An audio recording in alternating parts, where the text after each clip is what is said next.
Good afternoon, everyone. Thank you all for joining us today. We're so glad you're here. Before we get started, we wanted to note just a few housekeeping points. To avoid background noise, all participants will be muted for the duration of this webinar.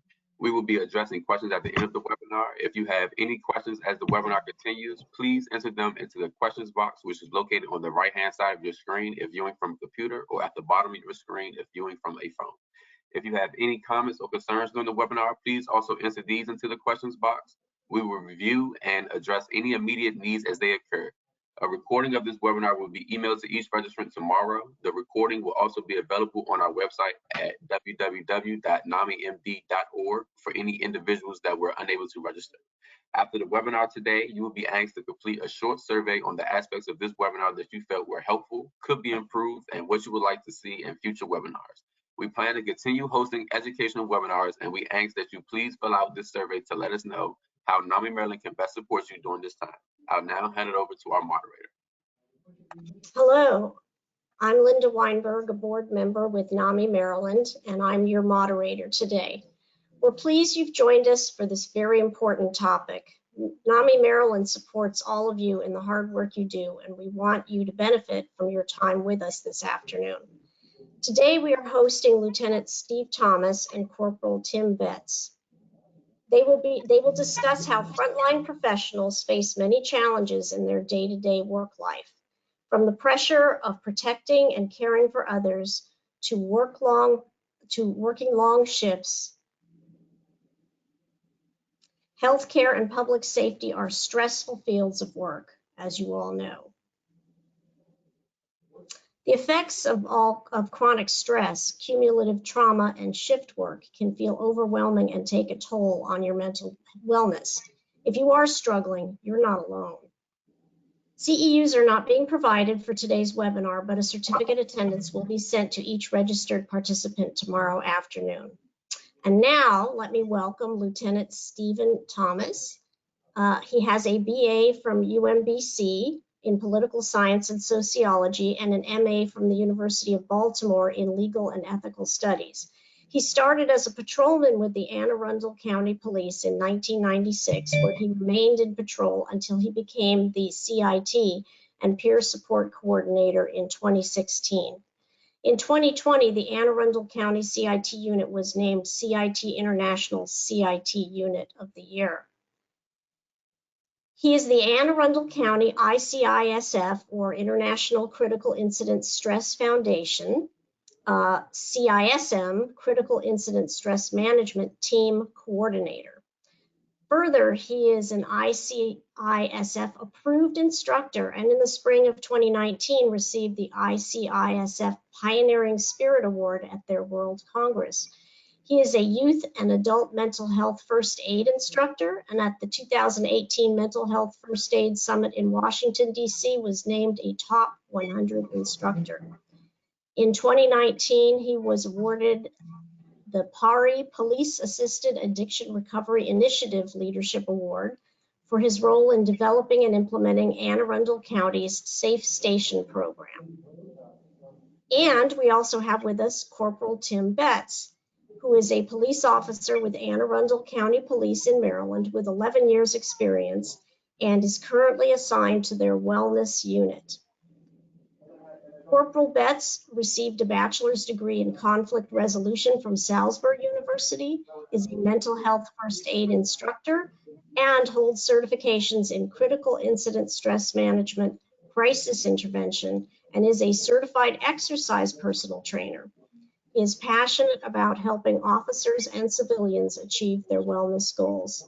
Thank you to both of you for joining us today, Lieutenant Thomas and Corporal Betz, and now I turn it over to you. Thank you. It's an honor to be here. Tim and I are going to talk, mostly Tim, about what we do in Anne Arundel County for officer wellness. And what we do is follow the Johns Hopkins model of psychological first aid, where we work through wellness to create resistance to trauma. We know the trauma is going to be there, so then how do we respond to that trauma with resiliency when it happens, and then recognizing that recovery is going to be necessary at times. So throughout the series of presentations, throughout the webinars, we're going to hit on each part of that continuum of care, of how do we build psychological body armor, how do we have the resiliency to trauma when it happens, and then and it's okay not to be okay. And with that, it's a focal point of our community policing. We take care of our officers the way we expect them to take care of the community, which is really important concept, in which officers know when they need help, we're going to be there to help them. And as officers or members of the community, we face the same issues and challenges with mental health that the community faces. And with that, they know we're there to help them, but we're also there to help the community. And that really, it creates an attitude of caring throughout the police department, not just for our officers, but for the community. Thanks, LT. Thanks, Linda. Thanks, Marquise. So I'm Corporal Tim Betz. I'm really glad to be here. I'm very passionate about officer wellness in general. This is kind of what I just love to do. So with this presentation, so we'll be going over the wellness unit, kind of what my day-to-day looks like, as well as what everyone can kind of be doing for themselves as far as wellness. So I'm hoping you can get a takeaway. Maybe, if there's something on your wellness journey, then you can get something out of this presentation. So going back a little over 2.5 years ago, I was under Lieutenant Thomas in the crisis intervention team, and Lieutenant Thomas came up to me and was talking about possibly doing a wellness unit under CIT, and kind of thinking, I was like, wow, that actually sounds pretty interesting, a wellness unit. Because at the time, I was kind of working on my own wellness. I went back to church. I started practicing minimalism, so finances were in order. So all these different things were kind of clicking with me. I was like, man, that sounds like a great opportunity. So moving ahead, trying to build our wellness unit. So first off, like, what is wellness? So on the screen here, we have a bunch of different wellness organizations. A lot of times you'll think fitness, you'll think nutrition, but what exactly is wellness? On the radio, I heard energy wellness. My dentist office, it's dentist and wellness center. It just kind of gets confusing with all these wellness concepts, solutions. It's such a broad term. So when we think of wellness, like, what exactly is the definition? Well, it's the state of being in good health, especially as an actively pursued goal. So that kind of makes sense. Wellness, police, just life in general, you need this term wellness. So it's being in good health. You need good health to be a police officer, but it has to be an actively pursued goal. When you think about goals, well, goals are usually what? You can't force a goal. It has to be what someone wants to do, something they want to change. So when you think wellness, you think good health, you think goal setting. So starting to think about what wellness looks like, well, how about starting a unit? What's going to be our mission statement? What are we going to be focusing on? So here we go, our mission statement, and then our 5 pillars of wellness. So we came up with this. The Anne Arundel County Police Department Wellness Unit is a free, voluntary police-run program that works to foster healthy living, thinking, and well-being for sworn and non-sworn members of the police department, their families, and community members. We focus on the 5 wellness areas or pillars. So these pillars include physical health, psychological health, family well-being, financial well-being, and spiritual well-being. All kind of makes sense, right? These 5 pillars they're pretty major as far as life goes. You might be able to throw in something else, such as maybe emotional health or feelings, things like that, but that kind of ties into psychological health. And of course, these 5 pillars, when you look at the picture, it takes those 5 pillars to hold up that structure. And when you think about life, you really need these 5 to help you get through life, help you get through. Our career in law enforcement for Anne Arundel County, it's 20-year minimum for retirement. Other departments, 25 years. That's a long time. So in order to do that, you need these 5 pillars. Let's say you take one away, then it's going to lead to others falling down. So let's say finances, for example. Let's say your finances are a disaster. What's the #1 cause for, like, arguments between spouses and divorce? It's usually finances. So finances go awry, family well-being starts to hurt, psychologically you're going to be hurt. And then if you're psychologically hurt, you're not going to want to work out. So physical, and just it all just kind of starts to pile down. So that's why we really focus on these 5 pillars. They're all very important. A lot of them go together, but this is kind of what we do. So we'll touch more on the 5 pillars. So again, getting it started. So it was started within CIT with Lieutenant Thomas, but our command staff kind of had different ideas. So they wanted me to go down to the training division. So in October 2020, we actually launched the program. I was sent to our academy. The problem with our academy is it's in a rather rural area, so it's not really easily accessible to officers. A lot of officers do go there, obviously for training. The recruits are there, things like that. So it worked, but I felt like it could have been better. So that's why I came to Lieutenant Thomas, and Lieutenant Thomas fought for me to come back under him. So in February of 2022, I came back to the crisis intervention team, but as the wellness officer. So moved back into the CIT space, the office, which is mostly civilians or officers, but it's not really a space where officers can kind of come and go easily. So that's why I moved into I'm going to call it a remote office space this past December. It's a space that's for our youth activities. It's their extra space. So there's not much there. It's unmarked. It's fairly remote. And so I'll lead workouts there, and officers can come and very confidential and come and talk to me if they need to. I'll get into more about what I do, what it looks like, but having that remote space and privacy, like a good environment is just paramount. And I just want to add, it's remote, but it's easily accessible. And there's the academy is down in a rural area. It's not easy to get to. So even though Tim's office is remote, it's easily accessible for anyone to get to do those workouts with him. In the group workouts that he has, as well as individual. It's really important to have a designated space. So the department, we've been trying to get funding for a wellness center. So the goal by 2024 is to have the center, whether it's having a building built or outfitting a space that I have with a gym, and we can do these workouts, meeting with officers one-on-one, family members coming, things like that. So a lot of great things coming, a lot of, it's been hardships, but we're continuing to learn and grow in the unit. But why should we even prioritize wellness? So for those listening, think about it. Why should officers, let alone anyone, prioritize wellness?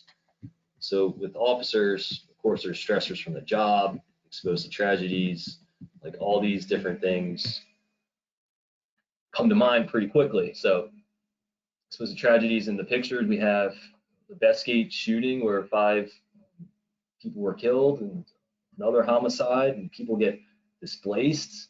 So officers, we're trying to help individuals through these tragedies, and we're getting exposed to it as well.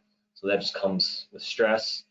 Of course, long hours. So our shifts, all officers work 6 on, 3 off, rotating days and evenings, and at the permanent midnight. So you can imagine 6 days on is a long time. So when I would work day work, I didn't work a lot of overtime, but if another shift is short, then you're gonna have to work an extra 4 hours either before the shift or after the shift to kind of fill in. So your 8-hour day can easily turn into a 12-hour day. And if you have security you gotta work because you signed up for that, then it could turn into a 16-hour day. It just easily can consume your life. And when we're responding, it's both the trauma on the job, as you see pictures. The top picture is one of, excuse me, of an active assailant incident that we responded to, where we had to evacuate an apartment building. Officers feel the stress, feel the emotion from the residents that we're with. As Tim said, the bottom was from the Capital Gazette shooting. Officers have trauma in the job, responding to things, and it's a term that we'll use. It's when our worlds collide, when our personal lives collide with our professional. And what I mean by that is, say, and I can tell firsthand the story of myself. When my daughter was 1 year old, I responded to my first SIDS baby. One of the officers on my shift, who I was good friends with, ran by me carrying the baby to the paramedics who were pulling up as he was doing CPR, attempting to save that child. First thing I did when I left that scene was go home and check on my little girl, who's now 24, but at the time was 1 year old. I personally related to that. And that happens to officers all the time with the tragedies we're responding to. And officers throughout the 20, 25-year career may respond to 700 plus of those tragedies. Like I said earlier, what about the tragedies that we have in our own personal lives that face us every day because we're no different than our community members with issues? And when I mean issues, it could be when you're my age that you're worried about your children, but you're also taking care of your parents. And then you're still responding to maybe an elderly abuse call that you can personally relate to. Or you're worried about taking care of your child who's sick. Or it could be that your child has their first ball game and you're scheduled to work, can't get off, and you're missing that. That can be extremely traumatic. I mean, all these traumas, they're in the eye of the beholder. I worked midnights for 19 years so that I could attend my children's events. However, with that, I used to have a saying, you have enough sleep when someone else decides you've had enough sleep. So it takes a physical toll on you to do that. So when you start going through the list of the things that Tim has on here, being in a car for numerous hours a day, how's our home life affected? I mean, think of it when it's your week to work or your day to work, and you're working every holiday, that you're working Christmas Eve, you're working Christmas Day, you can't be there for your family, you can't be there to help your significant other prepare the house for Santa coming and things like that.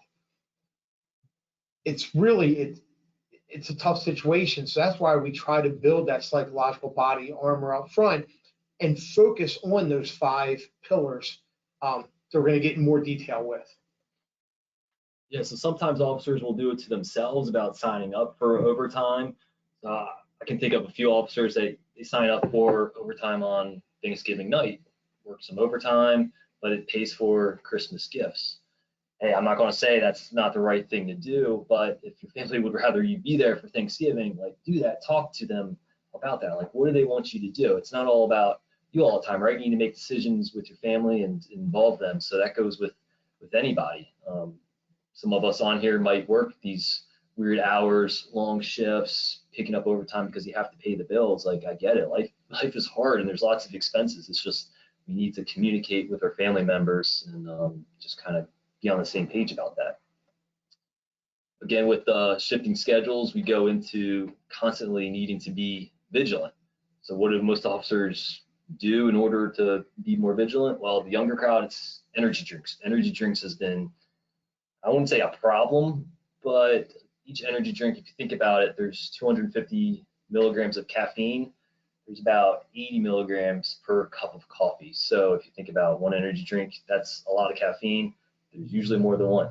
I'll be honest, when I was on the road, I would have my coffee in the morning, and then I would have an energy drink probably late morning, and then I'd probably grab another energy drink in the afternoon. And then when I got home, it might be more coffee. Yeah, that's a lot of caffeine. But again, it's going back to this constantly need to be vigilant and wanting to be ready for that next call service. Maybe there's a little bit of, yeah, I like the caffeine being energized, but that wasn't a good coping mechanism. So it's identifying that in you.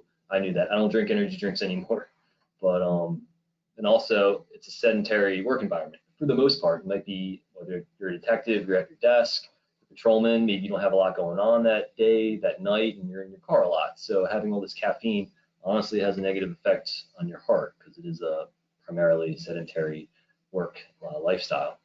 And we say it's sedentary, but just think you're sedentary, and then all of a sudden you're going at 100% because that call comes out, the alert tone goes off, and you're expected to go from sitting for a while in the car to who knows what, responding to an emotional call, or it could even be where you need to engage, being in a foot chase or something like that, and that creates a lot of risks for personal health. Exactly, especially if you're not ready for it. So being fit for duty, taking care of yourself, having that command presence is what's really taught to recruits. It's looking the part, having a uniform that's pressed, ready to go, and also, looking physically fit. So there was a study done by the FBI that interviewed people that had killed police. And so one of the things that they learned is that these criminals felt that they could get away with it. They figured they could take this officer, and they picked and choose who they wanted to take, unfortunately. So being fit for duty can might not have to lead to escalating or going hands-on. So just having that command presence, being fit. Another reason to prioritize wellness, well, you got to invest in yourself. So a lot of officers, I tell them to maybe finish college, get a college degree. That definitely helps if they want to go into district detectives, doing something more than just being a patrol officer. But investing in yourself is huge, and just having that mindfulness and being in tune with yourself is going to go a long way. Also with wellness, I think camaraderie is really huge, building that police family. If you're in the car, a lot of times, so our department, we have our own posts, so we're not necessarily two to a car unless you're training somebody. So there can be lonely days, there can be lonely nights. So you're in your car, you're in your head. So building that camaraderie, working out together, things like that is can go a long way. So that's kind of one thing that we touch on big time in wellness. So I'm going to start breaking down each pillar. So pillar one is physical health, of course, taking care of personal fitness, goes into that command presence, looking the part, being ready for duty. And then LT was talking about the cardiovascular risks, basically. So if you're going from sitting to now you got the emergency tone going off, now you might be running, you might be fighting with somebody. If you're not used to getting that elevated heart rate, if all you do is like to lift weights, maybe you just go for walks, you're not really getting your heart rate up. So your max heart rate is basically a rule of thumb, 220 minus your age. So if you think about how high your heart rate is, honestly, my heart rate, it's in the 90s because I'm talking really fast and trying to breathe right now, but usually it's sitting in the 50s or 60s. But if you're fighting, you're running, it's going to be 170, 180, if not more. And if you're not used to having that elevated heart rate, it's going to lead to a heart attack. So a lot of times that will happen at work. So the event will happen at work. You go home, you have a heart attack. So it's really unfortunate. But again, this can go with anybody, even with civilians. If you're not elevating your heart rate, then it can lead to these cardiovascular risks. Some of the other things, response to stress. It's a way, when we're involved in traumatic incidents, again, no matter what the trauma is, our body's pumping, our brain's putting all kind of hormones into our system. Our system, we can clean them out through exercise. And now we never recommend to someone who hasn't been exercising to go out, and if you've never run, if you're not at regular exercise, we're not telling them to go out and run a 5K. But what we are saying is what you normally do, you should do after the traumatic incident to clean out your system of all those chemicals. It's a healthy way to relieve stress is the exercise. And actually for me personally, I attempt to do 2 a days. What I mean by that is I try to do cardiovascular in the morning and then some type of other muscle exercise at night. Tim's done a great job of setting up group activities, like when he talked about the camaraderie, where he started a police yoga, where we can go as civilians and sworn take yoga together for that, the benefits of yoga. Again, and I think he's going to get more into it of how he does group trainings as well. One of the things he's done is we know that changing the culture of police agencies does not happen overnight. We can't just go flip a switch. So as he helps us older people do things, he's also working with our recruit officers in the academy with their physical fitness.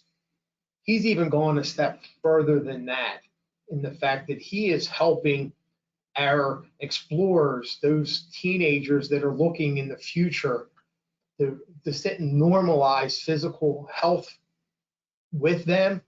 But even goes with that, people that are applying to our agency to help them pass the physical and start that understanding of physical health before they even get hired.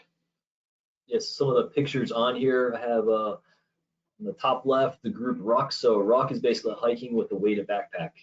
A weighted backpack is great because it's going to help with your posture. It's going to bring your shoulders back. Just as I'm sitting right now, my shoulders are rounded forward. So sitting at a desk, sitting in the car, you want to, come back with your shoulders, have good posture. So rucking is a great way to do that. Also elevates your heart rate a little more than just walking. So it's a very low impact workout, which you can add sandbags to it and make it kind of crazy if you want. But other than that, it's a great way to get it in.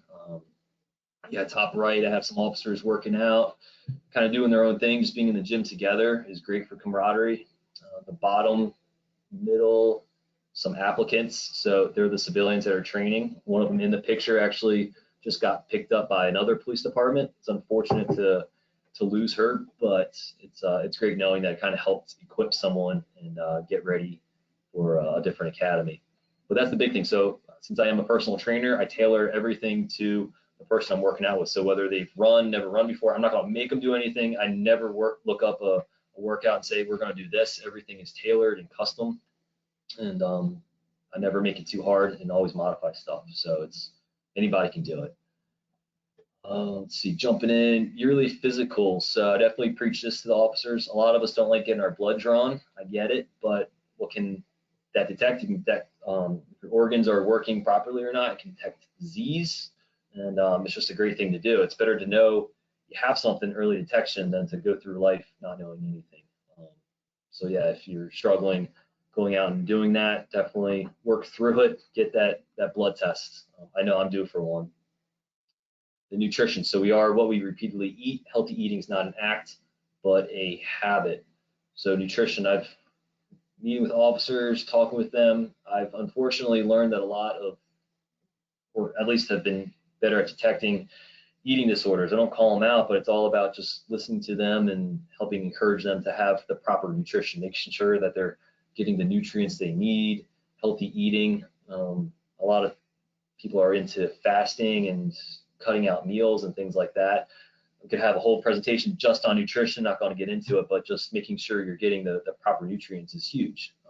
For instance, me, I always have a smoothie for breakfast to make sure I'm getting the fruits, I'm getting fiber, I'm getting spinach in there. So a lot of good things rather than either skipping it or having a energy bar, which is what a lot of officers do have.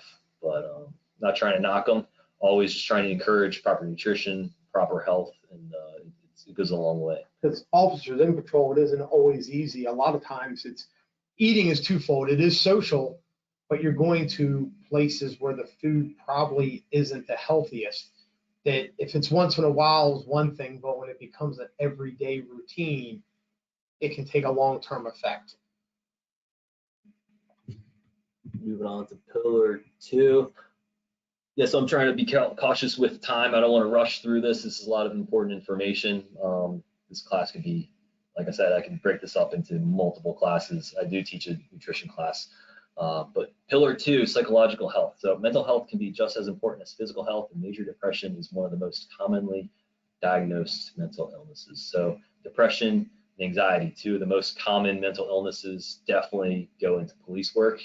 I could definitely say we all have the signs and symptoms, whether or not we have the diagnosis, but that's why it's important to have, being mindful of yourself. What are you going through? Are you feeling depressed? Are you having anxiety? What can you, how can you better yourself? How are you responding to stress? What can you do differently? So being in tune with yourself is very major.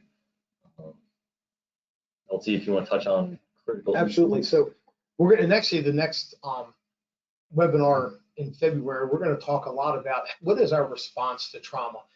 How are we debriefing officers when they respond to those traumatic incidents? And the debriefing could be a group debriefing where multiple officers were involved, or it could just be that one-on-one intervention with that person, with that officer, for something going on in their personal lives, or that incident they're responding to. And that is, we do that with peer support. We have officers trained and certified like Tim in critical and stress management, and excuse me, it's utilizing psychological first aid to help. where do we go with this? It's like we treat our officers, we expect officers to do this for the community when they're responding to these traumatic incidents. Officers, we expect them to do it with each other. We have, I believe, almost 80 plus officers trained, certified in critical incident stress management through International Critical Stress Foundation of how to be helpful to each other after the incident. It's really important. Sometimes it's just the officer knowing someone cares and that someone also has been through that incident, similarly what they're going through. So peer support can really go a long way. It's great to meet with someone, talk about the incident with someone else that's maybe either been through it or has been through a similar incident. Just being able to hash it out and have that support, it goes a long way. So it's really important for every agency to have that going. And we're not going to get into specifics, but we've had incidents where officers had a hard time getting back after with traumatic incidents, and Tim worked with them one-on-one to do physical well-being. While that's going on, they're getting psychological well-being. That we've had success getting them back on duty and back in patrol to be productive officers again. Yeah, so if an officer's been going through something, whether it's at home, whether it's from the job, or you name it, I think it's great to meet with them one-on-one. So I'll have officers actually be temporarily assigned to me for the day, and I've seen it go a long way. Officers that I didn't think would ever open up to me. We work out together. I show them, well, help them meet other people that are either going through something similar or other support systems that they can they continue to have. So it just goes a long way rather than just having them be suspended, sitting at home, waiting. And I definitely see us doing more of that.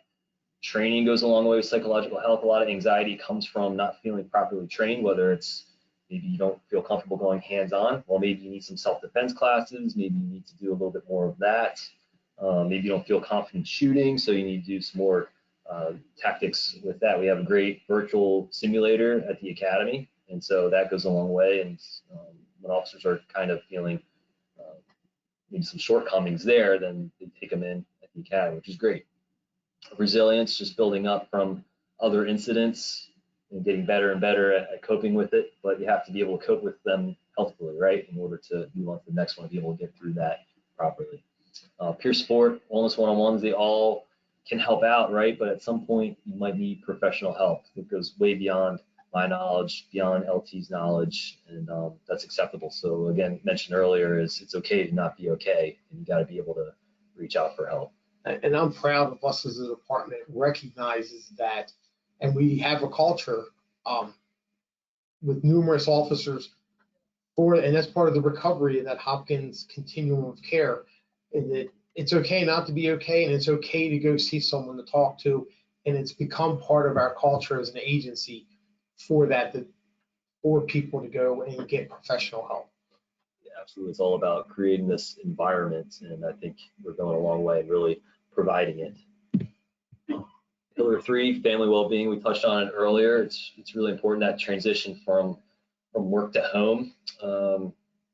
Family fitness, so we do have yoga night. It's once a week. I think it's really important to work out with your spouse, your loved one, your friends, whoever it might be, rather than just being isolating yourself. I'm guilty of that. I used to only work out by myself, and then before I started the wellness unit, I was doing group workouts, feeling that support, and then I really felt like I got a lot out of that, the group workouts, and bringing it to the units. So also, after we have those traumatic incidents, who is our family? Now, the family's really depending on who you are as a person. I'm very, very lucky that my family, my traditional family, I live in the neighborhood I grew up with. I have a sister that her home was there, my parents' home. A sister-in-law lives around the corner from me. My other sister lives within 5 minutes. My in-laws are close. But not everyone has that. And for some people, that makes them feel uncomfortable having everyone so close. But as you look, who are your social supports that you can talk to and be with after we have the traumatic incidents? Exactly. You need a little bit of everybody. You need your traditional family. You need your police family. You need to have friends, neighbors, community. You need to have people of different mindsets coming together. And of course, your spiritual family. If you go to church, are you close with other church members, or do you just go to church and you just listen to the message? Maybe you sing, but it's really important to have all these different types of family. Isolation. So I always talk with newer officers. I ask them, hey, do you feel like you're isolating? Do you feel like you're still reaching out to friends and family on your days off? And I would say honestly, 100% of the time, they'll agree that they are isolating themselves. They're not reaching out to others. They're not, whether going to church or meeting with their neighbors and friends. So it's really unfortunate, but it happens. It happens with this stress. It's not a good coping mechanism, but just helping them identify that they're going through that and helping them work through it just goes a really long way. And part of it can be the stress, but also part of it is the schedule that we work. It's tough that when all your friends are off on weekends and you're working weekends and you have 1 weekend off a month, it can be extremely difficult to go do things together with them, or even your family and their family. So there's a lot of different factors that contribute to that problem. That's why we want to remind officers how important it is to have your family, no matter what it is for you.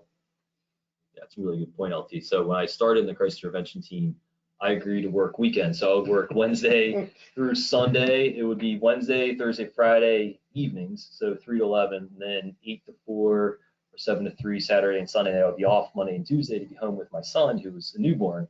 But honestly, that took a toll on me because, yeah, I wasn't seeing my friends. I was working every weekend and then being off during the week and just being home with the child and learning how to be a father. It was a lot for me. So eventually I was like, I can't do this anymore. And it was easy for me knowing he worked every weekend and not having to schedule it.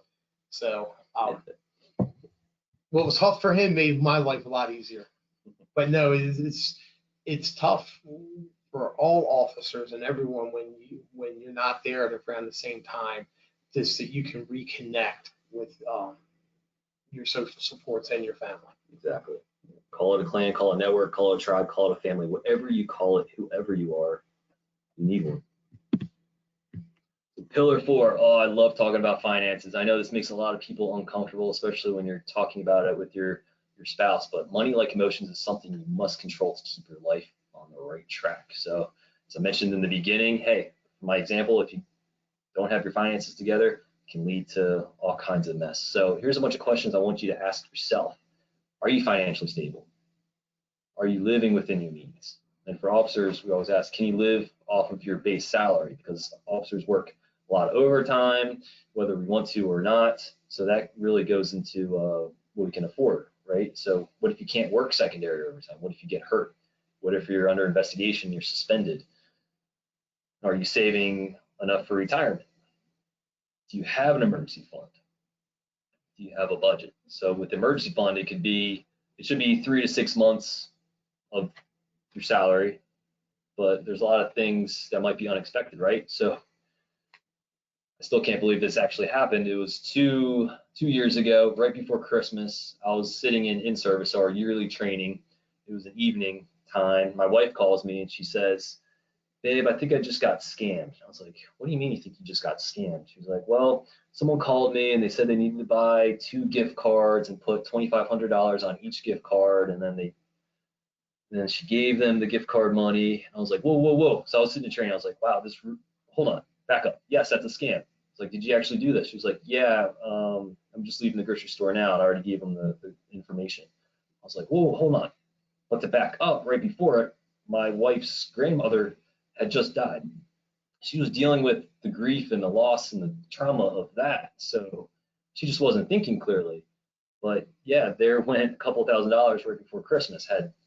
Didn't think that would happen. So an emergency fund might just be, yeah, you get scammed or you get sick. Really, it's just something that you don't expect is going to happen. But unfortunately, it's going to happen. And we've seen numerous officers that, because they are dependent on secondary employment and overtime and that money, they've been injured and they've come back before they're completely healed because they're making a decision based on the finances, not their personal health. Same thing, anything could happen, in an illness to a loved one or something where you can't work that secondary and overtime. And then you have to start making decisions on, what am I doing? Am I working for the financial part of it because I made a bad decision? Or do I need to be there for my loved one in their time of need, or for myself? We are blessed. We have a really good retirement in our department, but we need to have the same lifestyle. And I've seen people also who are prematurely retired because of injury have a hard time because they were so used to having the higher pay with overtime and secondary that it's really tough for them in the retirement due to an injury. So just some tips, definitely identify your wants versus your needs. You know, what do you want to buy? Do you want to buy a boat? Probably, right? You all like boats, they're fun. But do you need a boat? No. I could make a whole presentation just on me being against boats. They're expensive. Police love boats, campers, expensive trucks. The biggest thing is be intentional with your money. Don't put it all into a money pit. But if your hobby revolves around boats, you truly love it, that's your thing, then sure, go for it. But you need to be financially sound. Can you actually afford it? Here's just a little budget exercise. So if you want to take a picture of the screen, we won't really have a whole lot of time to go through this. But the biggest thing with budgeting is what to look for. Do you have a surplus of money? That'd be great. Are you breaking even, or are you spending too much? Are you in the red? Are you in credit card debt? Are you building wealth, or are you building debt? If you're in your 20s, you probably have a lot of debt, right? You might have college, cars, maybe you just bought a house, so you're not going to have wealth. But if you're older, working towards retirement, you should have that wealth built up. You shouldn't have a whole lot of debt. Maybe your house is paid for, then you really are on the right track. Identify where you can save. Look at what your monthly subscriptions are. Did you sign up for something accidentally? Ordering Christmas presents, I signed up for some kind of monthly thing that was $15 a month. I have no idea how I signed up for it, but since I went through my finances, I was like, oh, yeah, I don't need that, so I canceled that right away. But little things like that add up. Do you need expensive cable or cell phone plans? Do you need Disney Plus, Netflix, and Hulu? I have young kids, so yes, guilty. I have the Hulu and the Disney, but I just got rid of the live TV because we really don't need to watch a whole lot of TV. Again, it's being intentional and going to family well-being. Is it being intentional watching TV, or is it building experiences with them? So yeah, moving towards that anti-TV mindset. And of course, yeah, again, do you rely on overtime? And we really preach that to newer officers and older officers. Pillar 5, spiritual well-being. So it's the biggest thing with spiritual well-being is really just having a sense of purpose. It's more than just you. It's more than just us. So what is that? What does that look like? It could be being connected with nature, art, music, literature. Of course, religion usually comes to mind with spiritual, but you don't have to be religious. I'm not going to preach anything to you on that, but the biggest thing is being intentional with your life, having a sense of purpose. We do have police chaplains in our department, and so what I've been doing with the wellness unit is trying to get them to be more present with our officers. So twice a month we call it Coffee with the Chaplain. It's coffee, it's conversation. So it's usually, we might talk about faith, but it's really just this sense of purpose in life. It's about having good conversations. A lot of times you'll go into a police department, you might hear a lot of negativity, but it's also just what we're surrounded with. Even just worldviews, the news, it's all negative. So it's really just about being positive and having this building on the spiritual well-being. Enter the Line is a really great organization. It's an online fellowship of military and first responders. You don't have to be military or first responders, but it's a great group. It was started by a former officer of ours and a really good friend of mine. They'll do podcasts, online studies, retreats. So I went on a retreat last year to Tennessee. I'll be going to one in Texas soon. It's a fitness and spiritual retreat. And I'm currently facilitating a study with 2 officers in our department that's through Enter the Line. So it's a great organization. If you have time to look them up, it's enterthelion.co. And it's definitely great for our officers to have something like that. You don't see that much with other faiths, so it's awesome. So our future reality depends on what we do now in this present moment, not tomorrow, not today. It's what we do now. And I think it's important that everyone recognize that their spiritual well-being is what it is for them as an individual and what's best for them and their family. So bringing it all together, LT mentioned this term psychological body armor, but when you're hitting on all these different pillars, that's exactly what you're doing. You're building this psychological body armor. I hope that's a good image to give you, but yeah, it's going to protect you against trauma, difficulties, unexpected death, financial situations, just having a sound mind, spirit, physically, mentally, financially, all these different things really will play into this psychological body armor. Yeah, and it's that to give you to be whole as a person, like Tim said, never knowing what we're going to be thrown into and what we're going to be experiencing, not us as first responders, but as people, as for me, as a husband, as a father, as a son, as a brother, as a friend, and as a community member. It's there to help us, and knowing it's okay that we're affected, and it's okay not to be okay after some of these incidents. So after listening to all this, I'm sure you can agree why wellness is so important to go with police department, military, just for everybody in general. So just real quick, kind of showing you what my day-to-day tasks look like. I touched on a lot of this already. So yeah, I lead a workout once a week with the explorers. The cadets are college age that are getting ready to be recruits. They still have to pass all the tests and everything. The applicant PT is twice a week.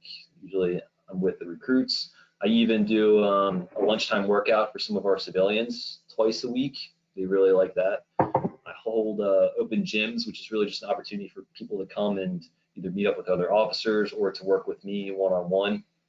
And we do that at the fire department. And we recently started that at the sheriff's department. They have a really nice gym. So I'm helping one of their deputies start their own wellness program, kind of showing him the ropes. Last week he shadowed me, so I'm kind of helping them develop that. The rucks we talked about, personal trainer sessions, yeah, I probably do more than three to 7 times a week right now. It's probably closer to 10. The weekly yoga night, coffee with the chaplain. Then the lineup visits, that's really big. I try to do at least 2 of those a month. I'll bring a financial advisor I met. Actually, we have 2 that we work with. They do it for free. They're great. One's a former firefighter, and then another one's a former officer of ours. And you come, have a really quick presentation, talk to the troops, and just promote financial wellness.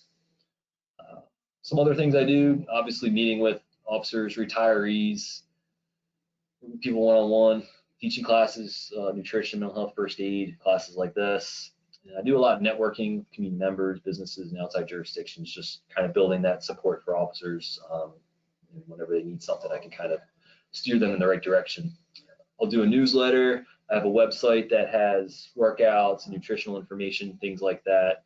And I haven't done it in a while, but we actually did have a podcast, and I recorded 7 episodes, just met with different officers, and we talked about different wellness topics. So I'm hoping to start that back up. But as you can see, I get pretty busy, and I've really been lobbying for another officer, and I think we'll get there as a department, continue to grow, and I hope you can see why. Here's my contact information. If you have any questions, want to reach out to me, network, that's my email. Just shoot me an email, and at this time we can open it up to questions. Thank you so much to Corporal Betz and Lieutenant Thomas for a really insightful presentation. And we do have some time for questions. We already have some, but if you have some additional questions, please type them into the chat, because you're going to stay muted to avoid background noise in the meantime. And now I'm going to ask you the first question we received. What advice would you give helping professionals who are working with caregivers and other community members on a daily basis, in particular with regard to compassion fatigue? But we're always looking for a simple answer to complex problems, and compassion fatigue. And I think we will hit on that throughout the whole webinar series. Is with how are we prepared for what we're going into? That's what we talked about today. But how do we help someone after those incidents where you're constant? It could be constant traumas, and it could be little traumas, but how do we respond to that? Who do we have to talk to? And recognizing our own history and our own personal history and how that plays a role in how we help others. And actually that'll be the third episode in the series, is how does it affect us and what can we do to help ourselves so we can help others? I would say just be kind to yourself. It's really easy to have compassion fatigue if you're doing it a lot and if it's really difficult, depending on what your situation is. But it's really, hitting on these pillars, taking time for yourself and, finding purpose. Like, hey, if you're taking care of somebody or if it's a group, just be like, hey, this is my purpose. This is what I'm meant to do. Don't beat yourself up if you are having compassion fatigue or feeling burnt out. It's definitely normal, but it's great that you recognize if that's something you're having and just advice is just work with it, work on it and get better. And that's going to build that resilience too. The next question we have is more specific to police officers. It's how can a mental health provider assist officers who are coping with trauma themselves? I think it's important for that provider to build a relationship with the officer or the department before incidents happen. Actually, last year we did a webinar where Steve Plummer, someone we refer a lot of officers to, it's having that soft handoff. It's understanding the police culture. And I know one of the toughest things for police is when you go is talk to a clinician that doesn't understand the culture, but also can get caught up in the stories. And I've heard complaints from officers before about that, hey, I was going and I was talking to them, but they were getting more caught up in our stories and I wasn't getting anything out of it. I felt like I was just a storyteller for them, that they were getting a live version of cops. So I think it's that part of being able to take as a provider, taking a step back and not getting caught up in the excitement of some of the incidents that we respond to. Okay. The next question is how to discuss the subject of mental health and trauma with an individual who's unaware of a need for help and stubborn in terms of getting help. So in the big picture, I think it's two-part. You have to create a culture where the conversation is normal. With that, in 2015, we trained our entire police department in mental health first aid. We have, like I said, 80 officers plus trained in critical and stress management. So it's become really the normalize that conversation. And then it's being able to have someone that has a relationship with that officer. So it's not going to come off as being attacking them, making them defensive, but having someone that can go talk to them about what they're experiencing. We've normalized it for us as a department after all traumatic incidents and say, well, what's a traumatic incident? Well, professionally, it's that incident that makes the hair in the back of your neck stand up. It's that incident that there's an emotional response to, and we've normalized it that we're going to go out and have individual debriefings and group debriefings with everyone that's involved. So it's having the right people on your team to make those connections with other officers at the right time. Okay. I think the next question is from the perspective of caregivers, wanting to know how other people view caregivers of children with mental health concerns. And I guess we could ask about children who happen to be minors as well as children who are adult children. So that's where we talk about that officers are part of the community. And I can tell you for self-disclosure, my daughter, who's now an adult, has a diagnosis of depression and anxiety. that didn't just start as an adult. It started as a child. Now she's doing extremely well, but it's still that it affected me as a person. Part of some things we learned as when going along, but it can be extremely difficult. My son has it's called hydrocephalus. It's excess fluid in the brain, which leads to his cerebral palsy.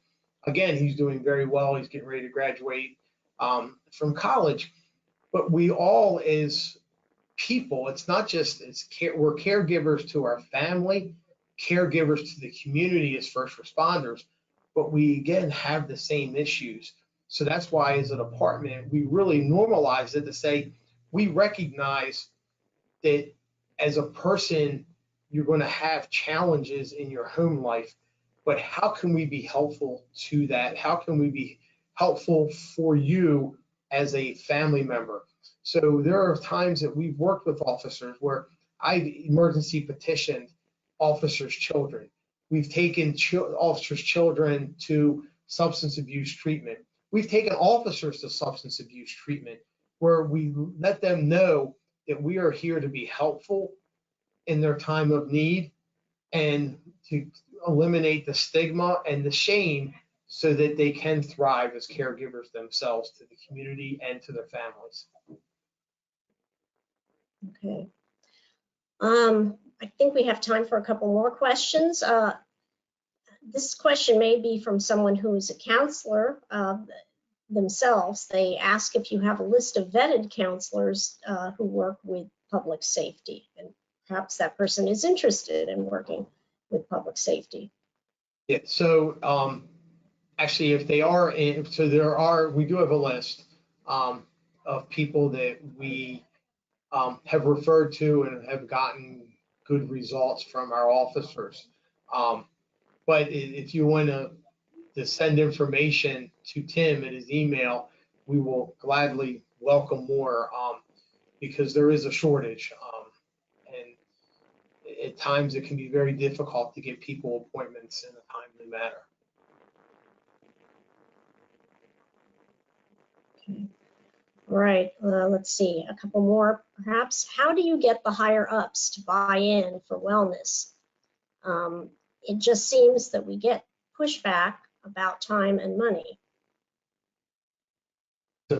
Our command staff, executive command staff, our chief completely understand officer wellness and the effects that trauma have. We are very blessed in Anne Arundel County that they understand and are very supportive of what we do. And they understand, again, we treat our employees the way we expect them to treat the community, which is in a kind, loving way, because we all are people, and the police department doesn't work with the community. We are the community. We're part of the community. So we have to take care of ourselves and each other. Yeah, I want to say don't let up. Keep pursuing that. Definitely push for something.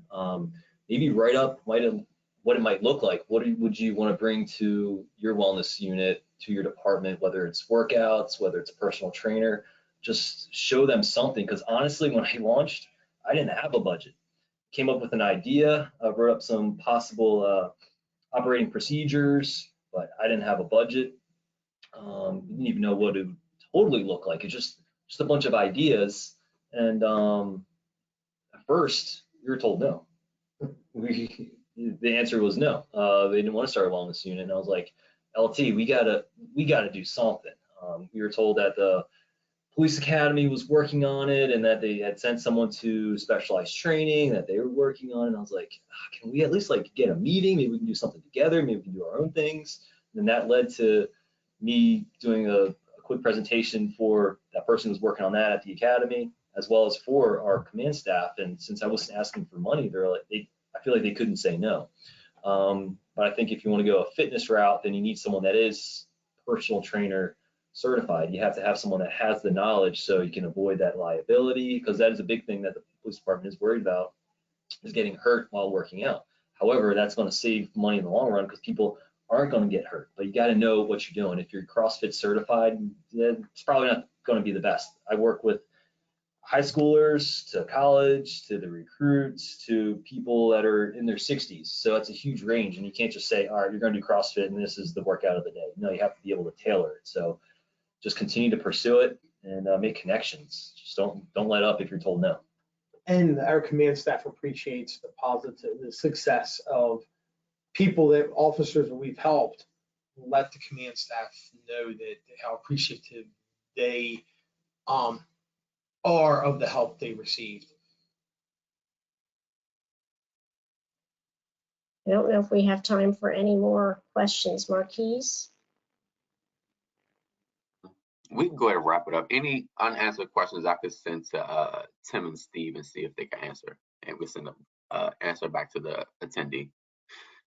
All right. Thank you, everyone, for joining us this afternoon, and thank you again to Lieutenant Thomas and Corporal Betz and Linda for volunteering your time this afternoon for this exceedingly useful discussion. As a reminder, this webinar has been recorded and will be emailed to registrants tomorrow. The webinar will also be uploaded to our website at www.namimd.org for any individuals who are unable to register for the webinar today. We hope that this webinar has been helpful for you this afternoon. At the end of the webinar today, you'll be asked to complete a short survey on the aspects of this webinar that you felt were helpful, could be improved, and what you would like to see in future webinars. We plan to continue hosting educational webinars, and this survey will help determine how NAMI Maryland can best support you during this time. Please register and join us for our next session on February 21st. And also, make your voice heard. Don't forget to RSVP for our virtual advocacy day taking place Wednesday, February 22nd, 2023. This is your chance to act for mental health right here in our state and to hear from Maryland leaders about how they plan to make mental health a priority in 2023.